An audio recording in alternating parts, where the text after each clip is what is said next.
خلاص. بسم الله الرحمن الرحيم. السلام عليكم ورحمة الله وبركاته. إن الحمد لله نحمده ونستعينه ونستغفره ونعوذ بالله من شرور أنفسنا وسيئات أعمالنا. من يهده الله فلا مضل له ومن يضلل فلا هادي له، وأشهد أن لا إله إلا الله وحده لا شريك له، وأشهد أن محمدا عبده ورسوله صلى الله عليه وعلى آله وأصحابه ومن تبعهم بإحسان إلى يوم الدين وسلم تسليما كثيرا. أما بعد. Segala puji bagi Allah Tabaraka wa Ta'ala yang dengan limpahan nikmat, taufik dan hidayahnya, alhamdulillah kita masih bisa berkumpul dalam majlis ilmu pada pagi hari ini yang semoga dipenuhi dengan keberkahan dari Allah Tabaraka wa Ta'ala. Dan semoga salawat dan salam selalu tercurahkan untuk baginda Nabi Muhammad sallallahu alaihi wasallam dan kepada seluruh keluarganya dan kepada seluruh sahabatnya dan yang mengikuti mereka di atas sunnah hingga hari akhir nanti. Ma'asyiral hadirin dan hadirat yang dirahmati Allah Tabaraka wa Ta'ala, pada pagi hari ini insyaallah ta'ala kita akan berbicara, saling berdiskusi, saling memperhatikan ayat-ayat Allah Subhanahu wa Ta'ala dan hadis-hadis Nabi Muhammad sallallahu alaihi wasallam yang berkaitan dengan kehidupan rumah tangga. Penting untuk bagi setiap muslim untuk mengerti bahwasannya rumah tangga adalah sebuah amanah yang Allah Subhanahu wa Ta'ala berikan kepada kita, yang mana amanah tersebut jika tidak dijaga baik-baik maka Allah bisa cabut keberkahannya, bisa hilang kenikmatan berada di dalamnya. Beberapa orang mungkin merasa lebih nyaman ketika di luar rumah dibandingkan ketika berada di rumahnya. Ketika pulang rasanya tidak betah, selalu bertumpuk masalah. Tapi ketika di luar menikmati ngobrol dengan teman atau nongkrong dan lain sebagainya. Ini menunjukkan keberkahan yang berada di rumah tersebut sudah mulai hilang sedikit demi sedikit, dan itu merupakan kerugian besar. Itu merupakan kerugian besar khususnya bagi kaum laki-laki, karena merekalah yang diamanahi untuk menjaga keluarga, untuk dititipi oleh Allah Subhanahu wa Ta'ala kaum wanita sebagai istri dan anak-anak. Mereka semua adalah makhluk-makhluk Allah Subhanahu wa Ta'ala yang dititipkan kepada para laki-laki di muka bumi ini. Jamaah sekalian yang dirahmati Allah Subhanahu wa Ta'ala, untuk awalan kita membuka ayat ke-74 dari surat Al-Furqan. Bagi membawa mushaf lewat handphone atau secara fisik, di depan sini juga ada mushaf, bisa dibuka bagi yang tidak membawa mushaf.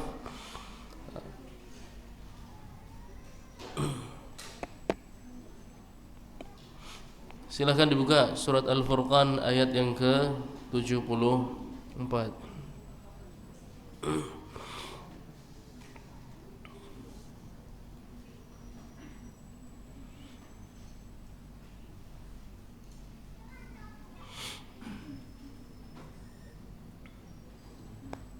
Sudah ketemu?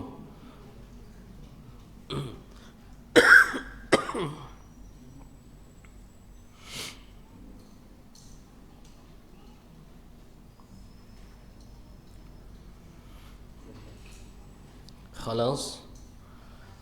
Baik, surat Al-Furqan ayat yang ke-74. A'udzu billahi minasyaitonir rajim. Walladzina yaquluna rabbana hab lana min azwajina wa dhurriyyatina qurrata a'yun waj'alna lil muttaqina imama. Ketahuilah sesungguhnya merupakan salah satu tujuan hidup puncak kebahagiaan manusia di dunia ini adalah rumah tangga yang diisi oleh orang-orang yang bertakwa kepada Allah Subhanahu wa taala. Banyak yang mencari kebahagiaan di tempat lain, akan tetapi Al-Qur'an memberitahu kepada kita semua bahwasanya disitulah sebenarnya letak kebahagiaan manusia. Oleh karena itu, salah satu doanya orang beriman adalah yaquluna rabbana hab lana, ya Allah berikanlah kepada kami min azwajina, istri-istri kami, wa dzurriyyatina qurrata a'yun, dan anak keturunan kami yang kami semua bahagia ketika melihat mereka taat kepada Allah Subhanahu wa taala. Waj'alna lil muttaqina imama, dan jadikanlah kami imam, pemimpin orang-orang yang bertakwa. Maka para suami, para bapak-bapak ini punya kewajiban penting selain mencari nafkah, akan tetapi menjadi imam bagi orang-orang yang bertakwa. Maksudnya apa? Yang terdepan, menjadi yang terdepan dari golongan orang-orang yang bertakwa. Berarti harus pandai baca Quran, harus pandai juga dengan hukum-hukum syariat Islam, mengerti yang halal, mengerti yang haram, juga harus mengerti hadis-hadis Nabi sallallahu alaihi wasallam. Disitulah akan ditemukan kebahagiaan di dalam hidup. Kebanyakan rumah tangga ini nampaknya bahagia, akan tetapi di dalamnya bagaikan api panas. Mengapa? Karena ada salah manajemen.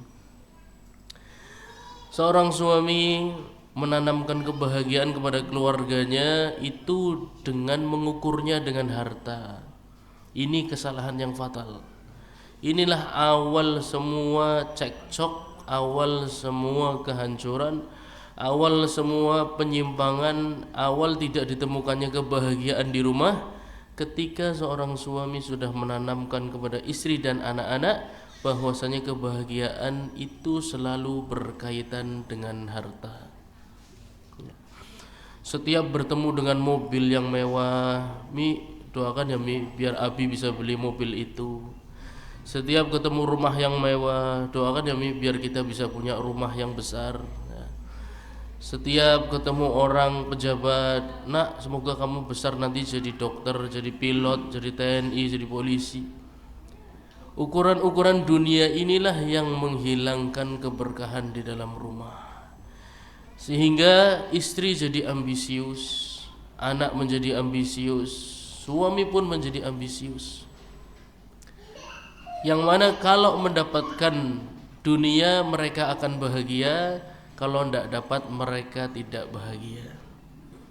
Ini tidak masalah kalau suaminya memiliki harta yang cukup.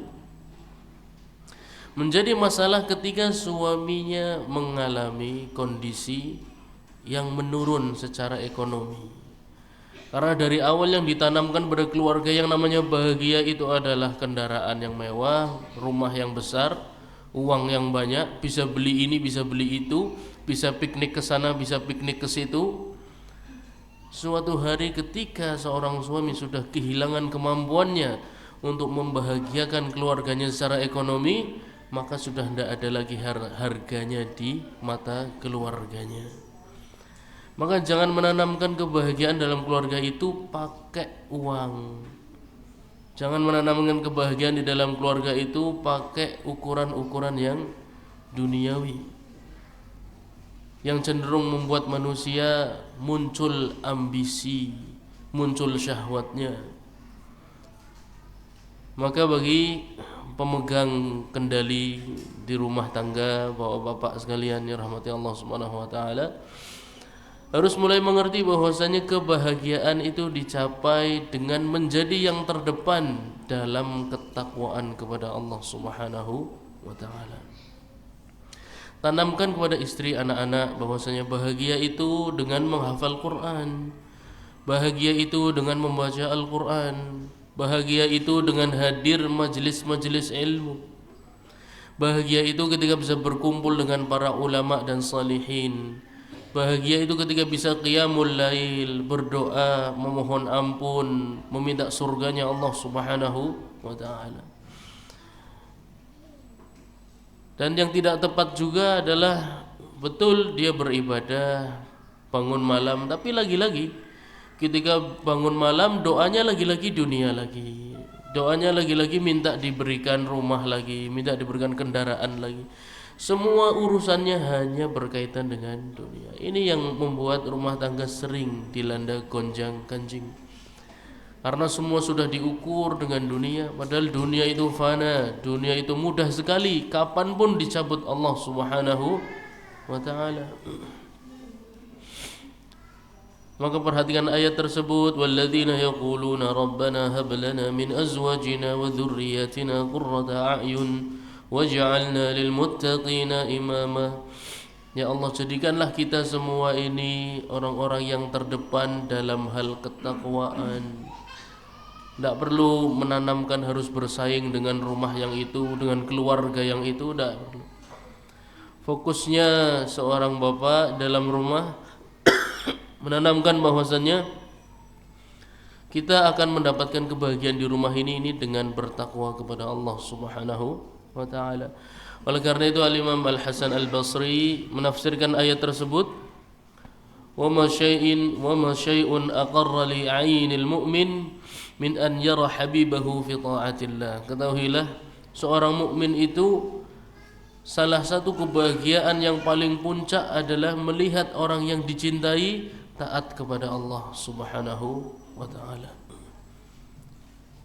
Ini orang-orang yang beriman kepada yaumul akhir, yang tahu bahwasannya segala bentuk jabatan, segala bentuk kesuksesan dunia ini akan ditinggal, dan yang tersisa untuk bertemu Allah Subhanahu wa taala adalah keimanan.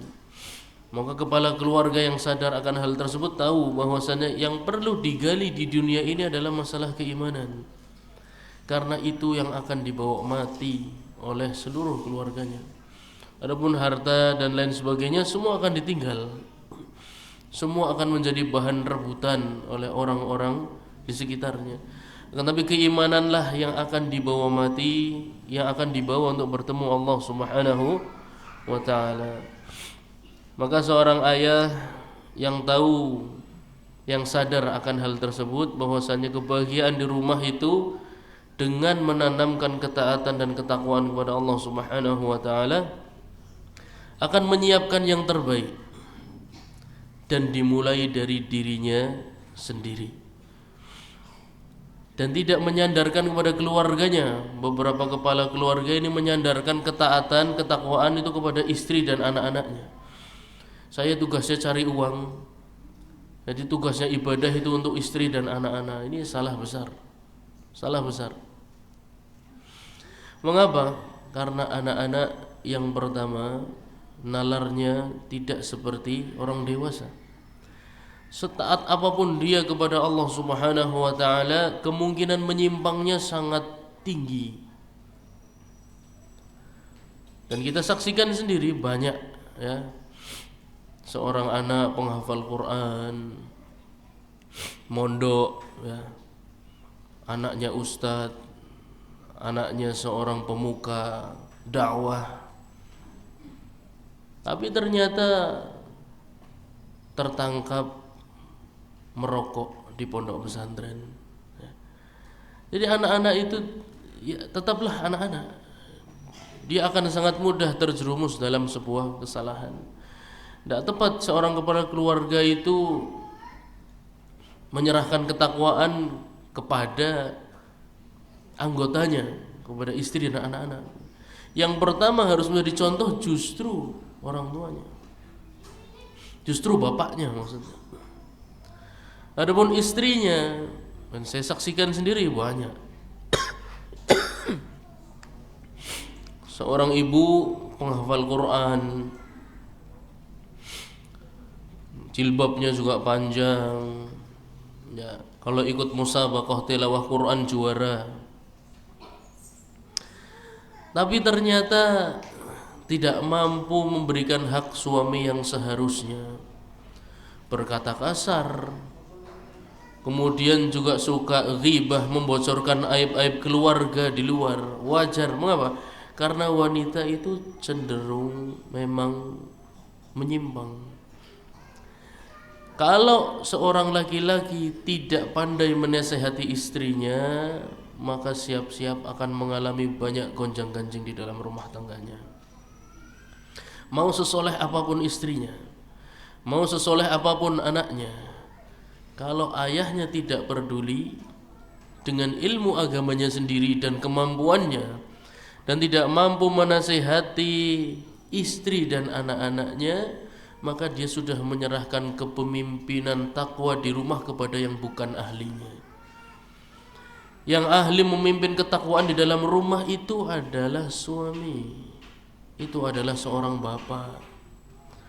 Oleh karena itu Nabi SAW bersabda, "Istawsu bin nisa, fa innal mar'a khuliqat min dhila', wa inna a'waja syai'in min ad-dhila' a'lah.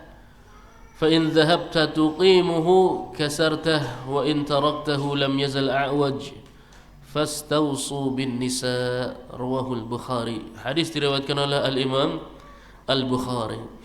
Wajib bagi kalian, wahai para suami, wahai para laki-laki, untuk berilmu, untuk mengerti Al-Quran dan Sunnah Nabi Muhammad SAW.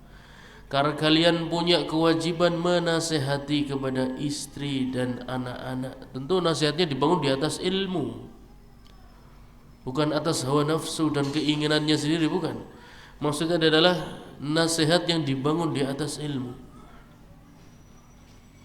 Karena wanita sesoleh apapun diciptakan dari tulang rusuk semuanya itu bengkok. Dan itu hikmah dari Allah Subhanahu wa ta'ala. Kalau wanita itu lurus, kemudian sempurna, maka sudah tidak butuh laki-laki lagi. Hikmahnya Allah Subhanahu wa ta'ala menciptakan laki-laki dan wanita. Yang satu jadi pemimpin, yang satunya dipimpin. Jangan jadikan tulang rusuk seperti tulang punggung. Engkau harapkan mereka itu lurus, beres, bertakwa, kemudian pasti tidak berbuat kesalahan, salah kaprah. Kalau ada wanita yang seperti itu, dia salihah, kemudian gak mungkin berbuat kesalahan dan cenderung kepada ketaatan, maka ini wanita yang bukan tulang rusuk. Dan tidak ada wanita yang seperti itu. Semua wanita sama, cenderung kepada kesalahan. Maka kalau laki-laki tidak pandai memilah dan memilih perkara, gak ngerti yang salah mana, yang benar mana, dia justru akan dikontrol oleh istrinya, yang mana istrinya cenderung berbuat kesalahan. Nah, ini muskilah. Rumah tangga yang sudah kehilangan arah.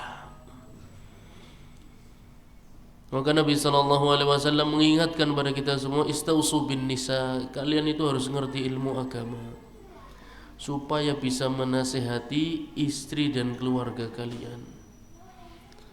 Maka kewajiban laki-laki selain sebagai qawwam, ya, sebagai yang paling bertanggung jawab dengan kebutuhan keluarga, dia juga imam, ya. Laki-laki itu selain qawwam, dia juga imam. Perhatikan, dua-duanya diperintahkan. Qawwam itu adalah yang paling bertanggung jawab dengan segala urusan rumah tangga. Imam berarti menjadi contoh dalam ketakwaan. Pengen istrinya rajin ta'lim, selalu disuruh berangkat ta'lim supaya berilmu, tapi suaminya tidak mau. Lah ini muskilah, salah besar. Justru bersama-sama seharusnya menuju ke majalisul ilmi, dekat dengan para ahlul ilmi, dekat dengan para salihin. Dan suaminya inilah yang akan meluruskan, siapa tahu ada pemahaman yang salah dari istrinya atau penerapan yang salah dari istrinya. Maka yang paling semangat belajar itu harusnya para suami. Meskipun istri-istrinya adalah madrasatul ula untuk anak-anak, ya, istri-istri kita adalah pendidikan pertama untuk anak-anak kita. Akan tetapi yang namanya madrasah itu bisa jadi gurunya benar, bisa jadi gurunya salah. Maka untuk meluruskan supaya madrasah ula untuk anak-anak, supaya madrasahnya itu betul, kurikulumnya betul, akhlaknya betul, butuh suami yang pandai mengontrol ketakwaan istrinya, pandai mengontrol isi hati istrinya. Dengan itu suami dan istri jadi sebuah kesatuan, yang satu pemimpin, yang satu dipimpin, yang satu mengajari, yang satu diajari, yang satu menasehati, yang satu dinasehati.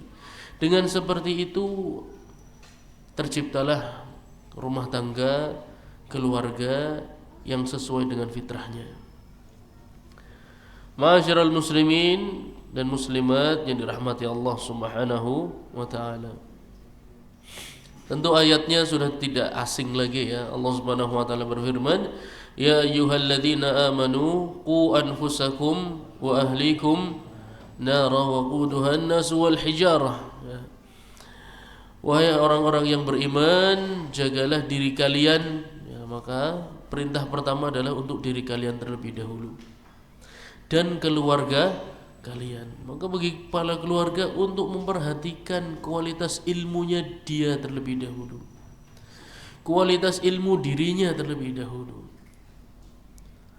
Kalau sampai tertinggal dari kualitas ilmu istri dan anaknya, ini akan menjadi bumerang untuk suami itu sendiri. Dia kehilangan imamah di rumah, dia tidak bisa menasehati karena kalah ilmunya, sehingga akan muncul banyak permasalahan di dalam rumah tangga. Kalau kita merujuk kepada data dari BPS, ya, Badan Pusat Statistik, ada beberapa faktor yang menyebabkan rumah tangga itu bisa berujung kepada perceraian. Meskipun bapaknya, ibunya, ya, saleh dan salihat, akan tapi tetap bisa berujung kepada perceraian. Kira-kira menurut hadirin dan hadirat sekalian, faktor paling tinggi apa yang menyebabkan rumah tangga itu berujung kepada perceraian? Kira-kira faktor apa? Nanti tak kasih tahu. Coba dikira-kira dulu, kira-kira faktornya apa? Tidak adanya ilmu. Kan harus ada nanti terjadi apa dulu, ya. Baru nanti terjadi proses perceraian. Prakteknya gimana? Kebanyakan proses perceraian atau kejadian perceraian ini terjadi paling tinggi, ini faktor paling tinggi, dominan 50% sendiri kemungkinannya, 50% sendiri dibanding faktor-faktor yang lain. Apa? Kira-kira apa?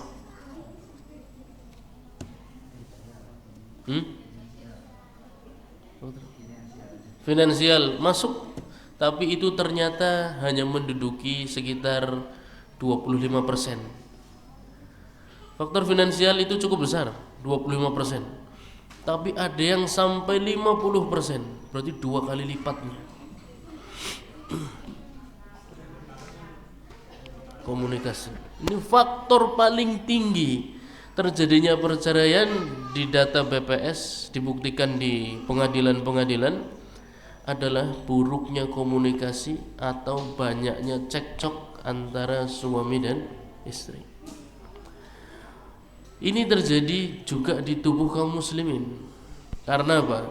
Istri itu pengennya dimuliakan bagaikan seorang ratu di rumah, sedangkan suami pengennya dimuliakan bagaikan seorang raja di rumah. Gak akan ketemu.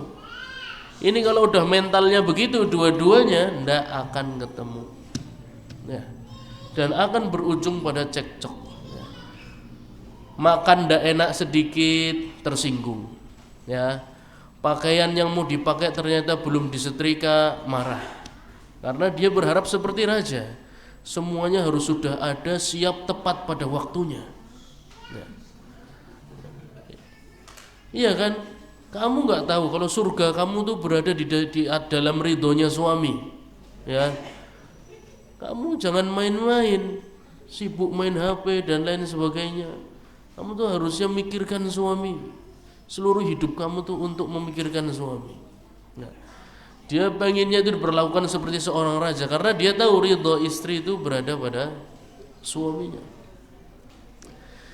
Ini masalahnya juga pelik karena suami dan istri masing-masing menggunakan dalil, ya. Dalil untuk istri diterapkan kepada suami, dalil untuk suami diterapkan kepada istri. Dalil bahwasannya idza kanatil mar'atu sallat khamsaha wa shamat syahraha wa ata'a zawjaha tadkhulul jannah min ayyi babin sya'at.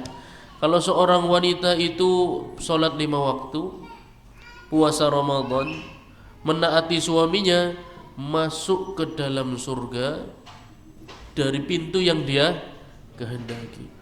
Dalil ini untuk istri, aslinya untuk para wanita, supaya dia tahu bahwasannya ketaatan pada suami, menghormati suami itu levelnya ada bersama dengan sholat 5 waktu dan puasa Ramadan. Levelnya di situ. Tapi sayangnya oleh para laki-laki digunakan dalil ini untuk memenuhi kebutuhan dia, ya. Mi kon pan sholat ping pira bae mi? Kon pan puasa hebatnya kayak ngapa? Gara-gara nyong orang ngajeni orang pan mlebu surga mi. Ya, itu masalah, ya. Akhirnya semua perbuatan istri salah, ya enggak? Karena dalil untuk istri digunakan untuk suami, dan dalil untuk suami digunakan oleh istri. Ini bagus juga ini, ya. Bi, ayong sibuk nemen sih bi, sinau ya kenau bi, maca Quran ora apik, ya. Dadi imam ora beres, nyong ora bocah-bocah priben, ya kan. Ingat bi, Allah Subhanahu wa taala berfirman, ya ayyuhalladzina amanu qu anfusakum wa ahlikum naro. Kalau abi itu bodoh dalam urusan agama, ya kita semua masuk neraka bi. Ini padahal dalil untuk laki-laki, tapi digunakan perempuan untuk merendahkan suaminya, muskilah. Akhirnya wanita-wanita ini kagumnya sama laki-laki yang lebih soleh daripada suaminya. Nah, ini salah kaprah karena dalilnya dibolak-balik sesuai dengan kepentingannya masing-masing. Kalau kita perhatikan bahwasannya Nabi SAW betul, ya, seorang wanita itu sangat membutuhkan ridha suaminya untuk masuk dalam surganya Allah Subhanahu wa taala. Tapi itu bukan dalil untuk suaminya bisa menekan istrinya, bukan, terbalik. Akan tapi sunnah Nabi SAW menunjukkan yang sebaliknya. Di dalam riwayat Al-Imam Al-Hakim dari sahabat Abi Hurairah radhiyallahu anhu, Nabi SAW bersabda, Allahumma inni uharriju alaikum fi haqqid dha'ifaini. Wahai para sahabatku, demi Allah, aku berharap kalian itu berkorban banyak untuk kepentingan 2 orang. Yang pertama istri kalian, yang kedua anak-anak yatim. Kata para ulama, uharriju alaikum udayyiqu alaikum. Kalian itu saking ngalahnya sama istri, saking berkorbannya sama istri, itu harus sampai merasa sempit, terdesak. Padahal kalian mampu untuk melawan, padahal kalian mampu untuk menunjukkan kekuatan kalian di depan istri kalian, tapi kalian memilih untuk mengalah. Kalian memilih untuk mengorban dalam hati padahal rasanya sudah pengen, ya. Tapi dia kalahkan hawa nafsunya sampai terasa sempit hidupnya demi seorang istri. Perhatikan lafaz hadisnya ya. Uharriju alaikum fi haqqid dha'ifaini. Aku berharap kalian bersusah payah berkorban untuk hak dua orang yang lemah, dhaif ya, dhaifaini. Yang pertama adalah wanita, yaitu maksudnya istri, anak perempuan, ibu ya. Yang kedua anak yatim. Nabi SAW menggunakan istilah apa? Dhaif. Istilah dhaif. Maka kacamata seorang suami ketika melihat keluarganya ini salah dalam berkata, apalagi perempuan sering salah ngomong sama suaminya.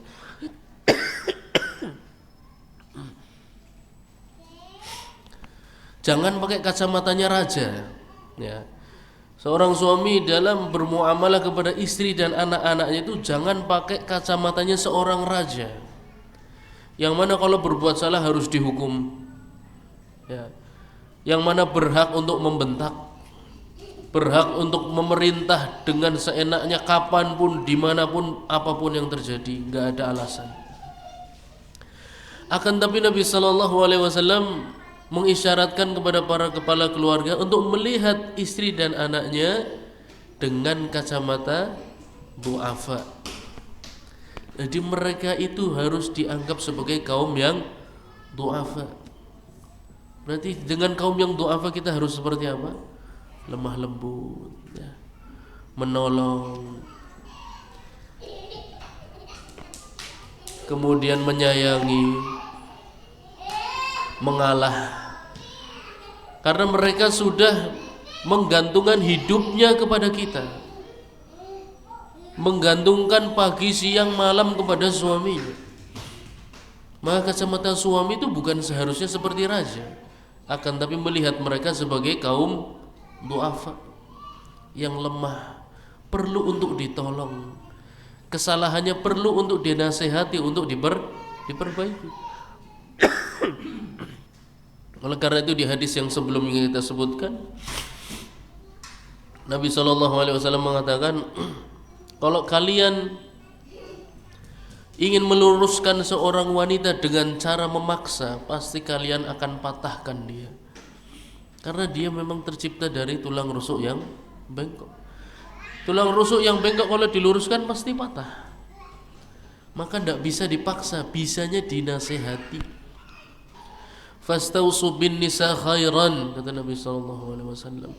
Nasihatilah para wanita terus menerus, jangan putus asa, dengan sebaik-baiknya. Bukan pakai caranya seorang raja, diancam, dipaksa, dibentak. Tapi ini dalil untuk para suami, bukan untuk para istri ya. Jadi jangan kemudian kalau suaminya sedikit naik suaranya, kemudian istrinya mengingatkan, Bi, kita ini kaum du'afa loh Bi, jangan galak-galak sama kita ya, jangan dibolak-balik. Ini dalil nasihat untuk para suami, jangan digunakan istri untuk membela diri ya. Ini adalah kesalahan yang paling banyak terjadi, adalah menggunakan dalil tidak pada tempatnya. Ini nasihat untuk para suami, bahwasanya memperlakukan istri itu sebagaimana orang tua, anak-anak juga ya, kasihan. Dan di dalam memuliakan orang-orang du'afa itu Islam memberikan keutamaan yang sangat besar. Mungkin kita sering dengar orang zaman dulu ya, kalau ditanya rahasianya apa menjadi sukses seperti ini, rahasianya memuliakan istri dan anak-anak. Ini banyak yang menjawab seperti itu. Sebenarnya perkataan itu ada dalilnya. Suatu hari Nabi SAW melihat sahabat Sa'ad ibn Abi Waqqas. Ini sahabat yang sangat ahli dalam memanah dan berperang dengan fisik yang sangat kuat. Beliau merendahkan beberapa sahabat yang fisiknya lemah. Kemudian Nabi SAW mengingatkan kepada Sa'ad, "Hala tunsaruna wa turzaquna illa bi du'afaikum." Wahai orang-orang yang hebat, wahai orang-orang yang kuat,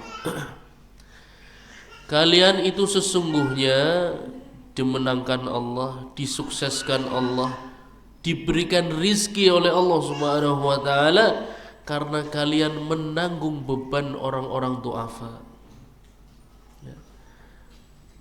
Maka sesungguhnya kelemahan yang ada di istri, kelemahan yang ada di anak, muamalah-muamalah yang kurang baik kepada kita, ketahuilah itu semua sifat du'afanya mereka.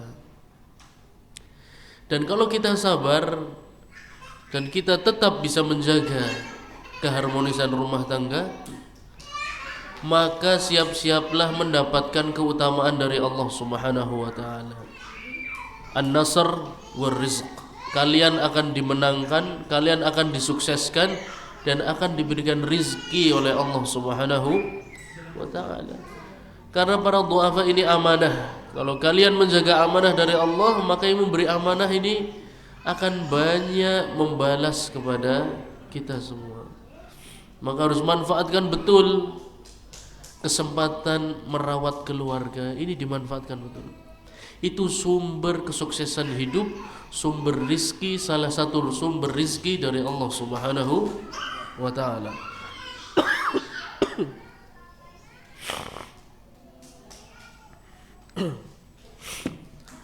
Maka kita kembali ingatkan bahwasannya para suami dan istri ini harus sadar tentang posisi mereka masing-masing.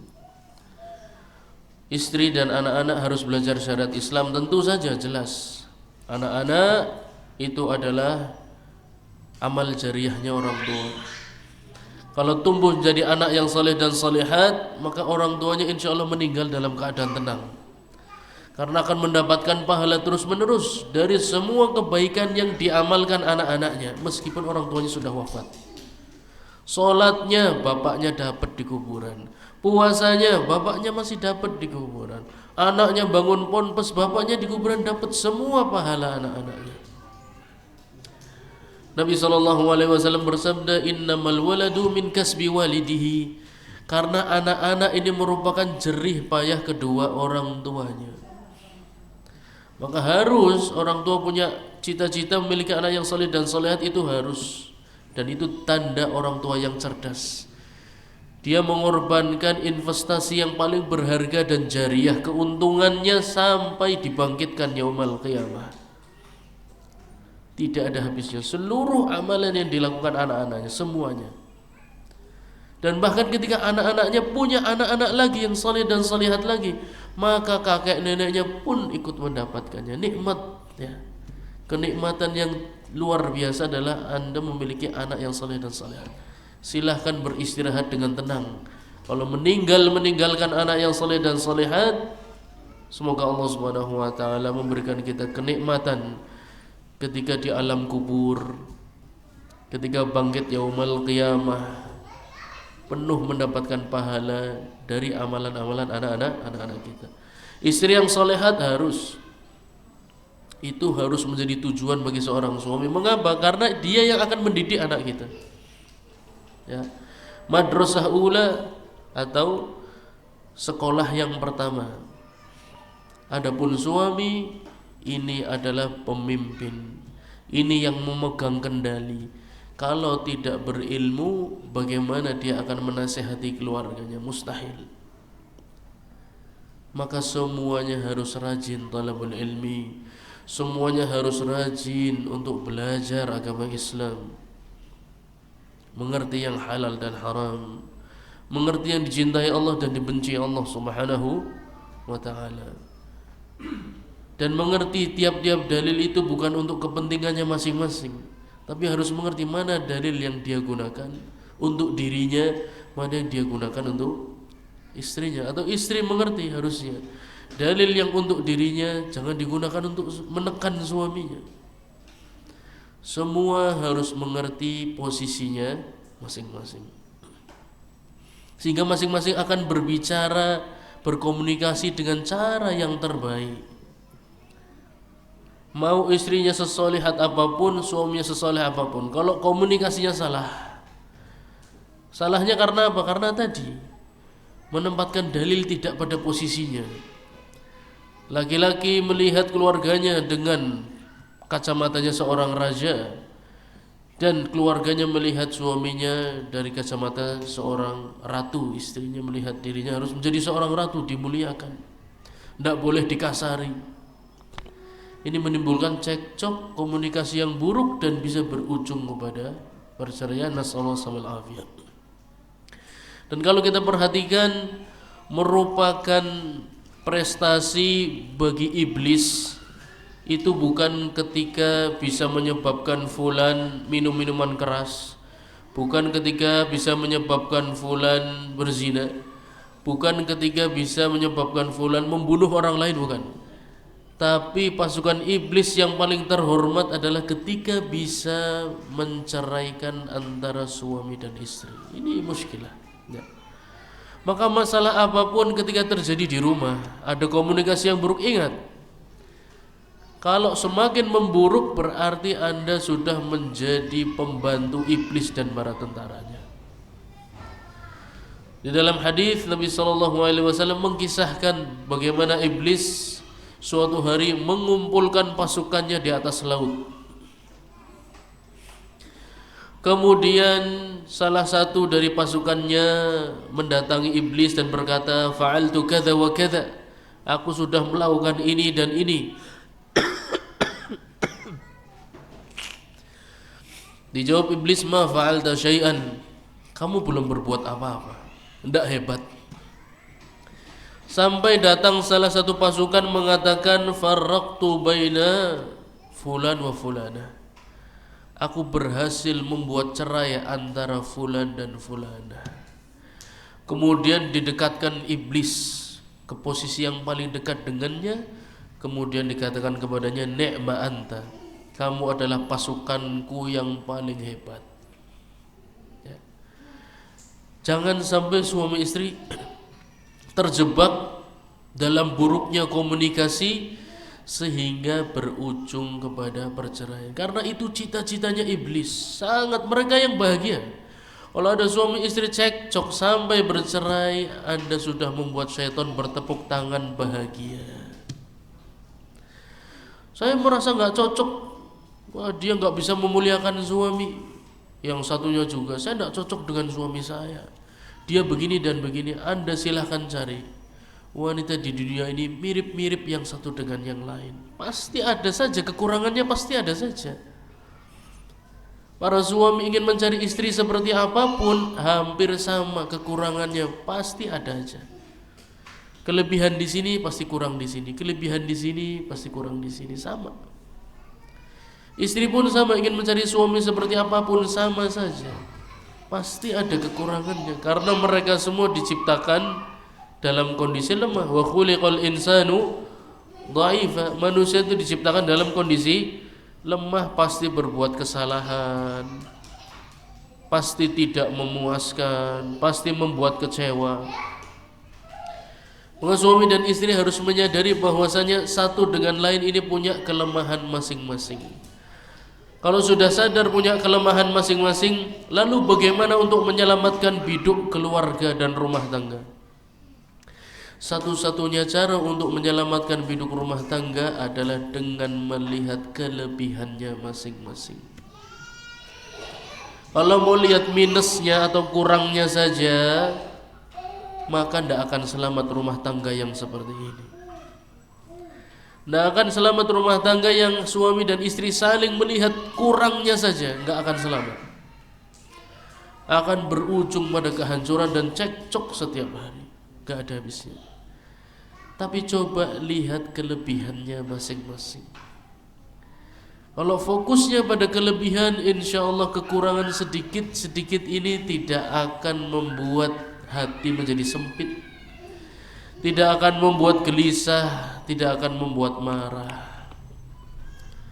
Tapi kalau selalu yang dilihat kurangnya, waliyadzubillah, mungkin seorang istri mendambakan suami yang serba baik kepada istrinya, akan tapi mendapati suaminya sendiri kurang baik.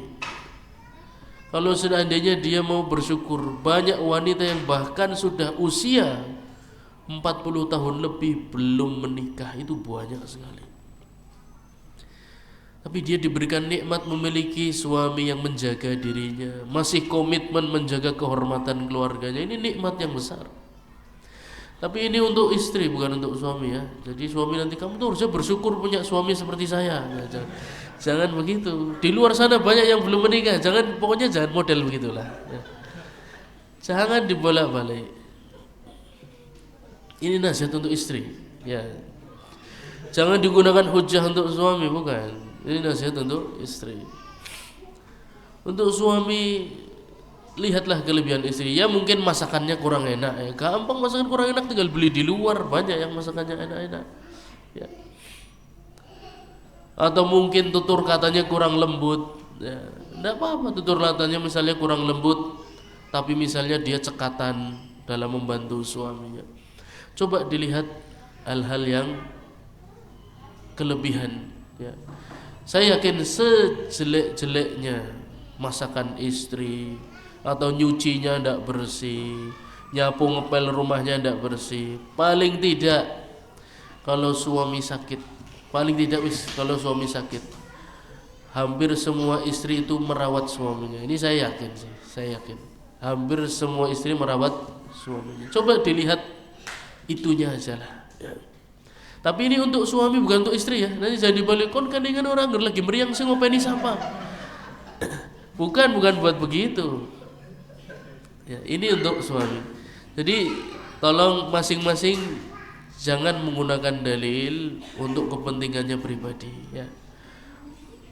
Tapi masing-masing lihat posisinya ya, apa yang wajib bagi istri, apa yang wajib bagi suami. Dan mengingatkan bahwasannya yang namanya istri ini akan sering berbuat kesalahan. Kalau kita perhatikan seorang laki-laki yang mana dia adalah seorang yang terhormat ya. Misal ya, ada seorang laki-laki terhormat, dihormati manusia seluruh kota ya. Jadi satu kota ini sangat hormat kepada laki-laki ini. Suatu hari bikin majelis, bertamu orang-orang yang sangat tunduk kepada laki-laki ini dan sangat menghormatinya. Kemudian istrinya muncul dari dalam, ngelempar makanan, dibanting di depan suaminya. Kira-kira apa yang Anda lakukan kalau jadi suami tersebut kira-kira? Kon waras boleh mi? Obatnya sedinung durung mi? Ayo.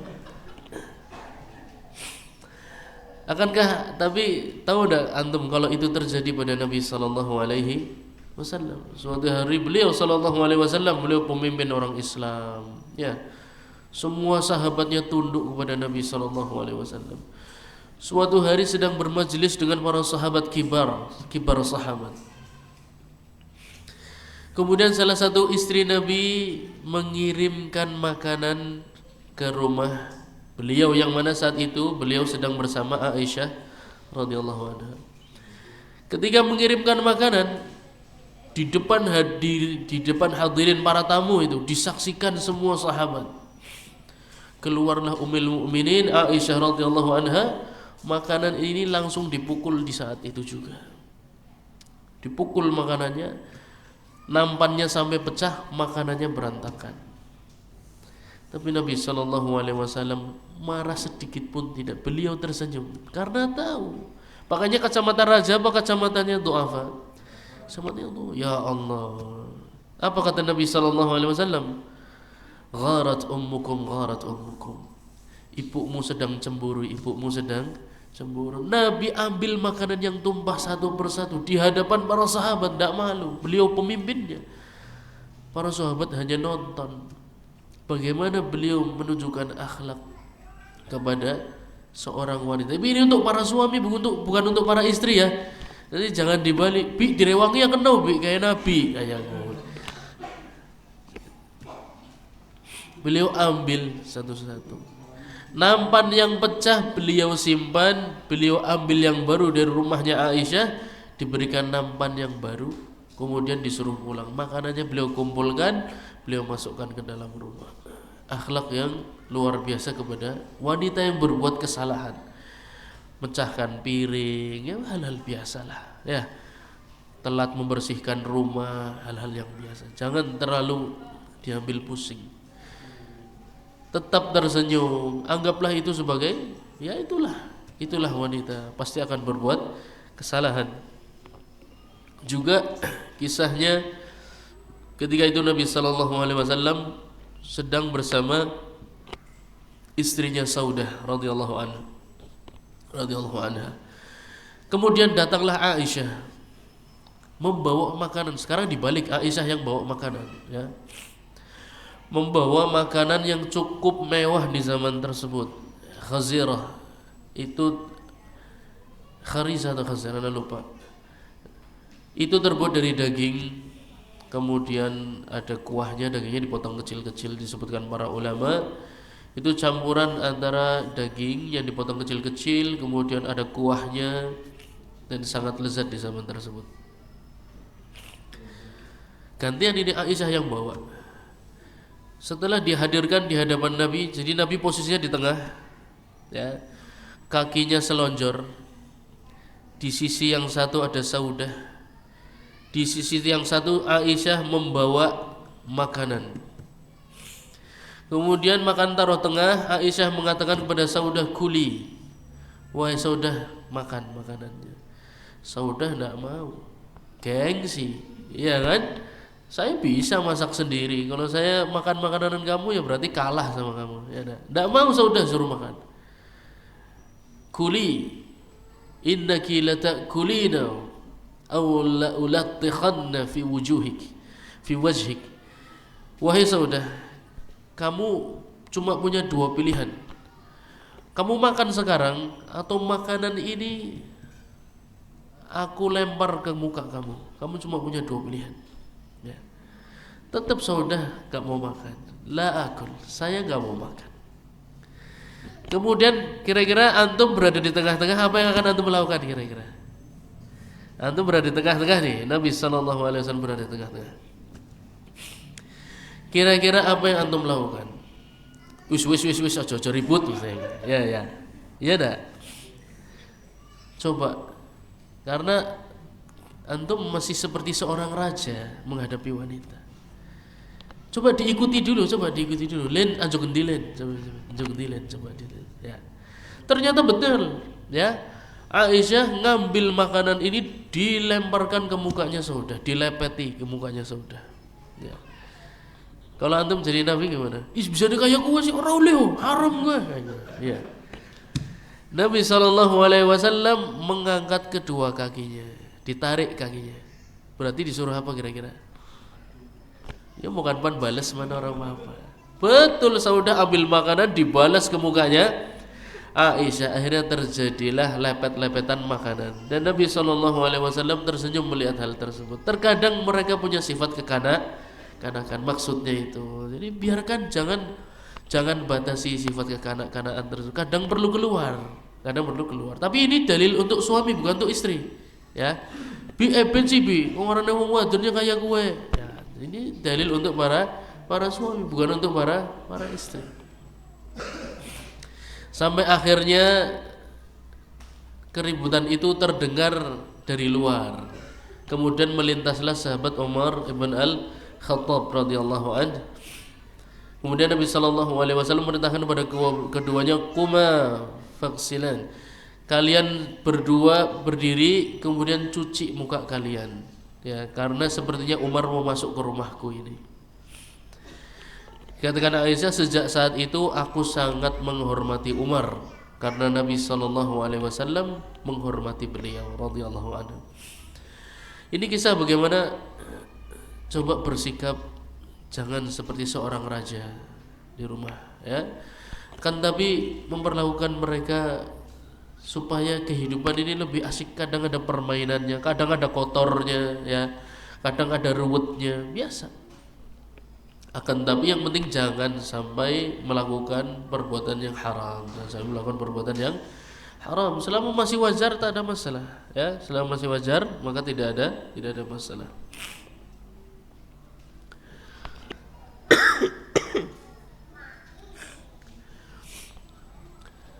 Dan yang paling penting untuk menutup majelis kita pada pagi hari ini adalah sebuah hadis yang diriwayatkan oleh Al-Imam Muslim. Nabi SAW bersabda, "La yadkhulul jannah man kana fi qalbihi mithqalu dzarrah min kibrin." Qala ar-rajulun inna ar-rajula yuhibbu an yakuna thawbuhu hasanan wa na'luhu hasanah. Qala inna Allaha jamil yuhibbul jamal. Al-kibru badarul haqqi wa ghamdun nas. Tidak akan masuk surga barang siapa yang punya sombong di dalam hatinya meskipun hanya sebesar biji dzarrah. Qala rajul inna ar-rajul yuhibbu an yakuna thawbuhu hasanan wa na'luhu hasanah. Apakah sombong itu berarti pakaiannya bagus itu sombong, sendalnya bagus itu sombong, mobilnya bagus itu sombong? Bukan, itu semua bukan patokan sombong. Akan tapi innallaha jamil yuhibbul jamal. Allah itu indah dan menyukai keindahan. Nah, inilah coba kaidah ini, innallaha jamil yuhibbul jamal. Kaidah ini dipakai untuk suami dan istri. Sekarang ini untuk keduanya. Kaidah ini digunakan untuk suami dan istri. Innallaha jamil yuhibbul jamal. Allah itu maha indah dan suka dengan segala keindahan. Maka ketika suami pulang kerja, ya, coba istri sambutlah suami dengan cara yang indah, ya. Dari membukakan pintu, kemudian dibantu untuk melepaskan berbagai macam benda yang dibawa ketika bekerja, tas dan lain sebagainya. Gunakan pakaian yang indah yang suami melihatnya senang, ya. Tapi suami juga harus jamil, ya. Ketika pulang, kemudian istrinya diajak bicara yang lembut, ya. Ucapkan salam dengan salam yang baik. Assalamualaikum, ya kan? Assalamualaikum, ya. Ucapkan yang lembut, ya. Senyum dulu di awal kepada istri. Jadi dua-duanya mengedepankan fi'lul jamil. Dua-duanya mengedepankan akhlak yang baik dan perbuatan yang indah. Jangan kemudian suami karena pulang kerja sepatunya copot dilempar, plus ya. Bajunya copot lempar. Tetap fi'lul jamil. Mi, tolong ya Mi sepatunya. Mi, tolong Mi bajunya. Jadi dua-duanya mengedepankan fi'lul jamil. Kalau dua-duanya sudah mengedepankan fi'lul jamil, insyaallah Allah Subhanahu wa taala suka dengan rumah tangga yang seperti ini, ya. Allah sudah cinta dengan sebuah rumah tangga, insyaallah akan turun banyak keberkahan di dalamnya. Maka istri dan suami masing-masing harus mengorbankan egonya, meskipun pada prakteknya yang paling banyak mengorbankan itu suami. Harusnya itu suaminya. Akan tapi istri juga harus berkorban. Mungkin suami pulang dalam keadaan capek, tidak perlu langsung diajak curhat 20.000 kata. Katanya penelitian sehari harus mengucapkan, seorang wanita itu harus mengucapkan berapa? 20.000 kata. Jari kata jari. Jangan baru masuk langsung keluar itu 20.000 kata langsung keluar semua, ya.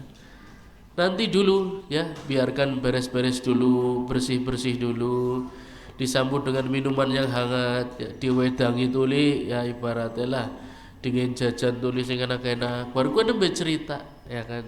Ceritanya juga pelan-pelan, 20.000 kata kan tidak harus sekali keluar semua, ya kan. Boleh mipil 5 menit mipil, nanti disambung sebelum tidur. Dilihat kira-kira kesibukannya seperti apa ya.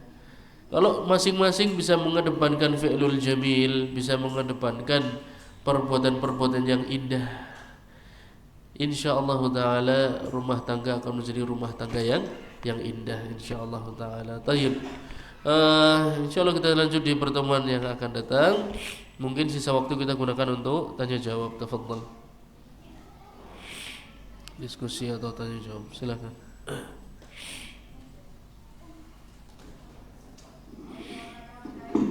Silakan.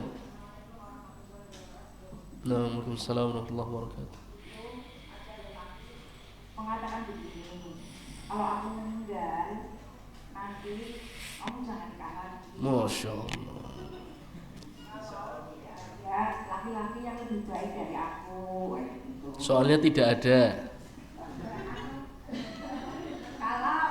Kalau tidak ada laki-laki yang lebih baik dari aku. Oh, lah cara ngeceknya bagaimana, Bu? Tidak ada laki-laki yang lebih baik dari ini. Wis. Apa itu? Laki katanya cingkrang kan kayak gitu. Iya.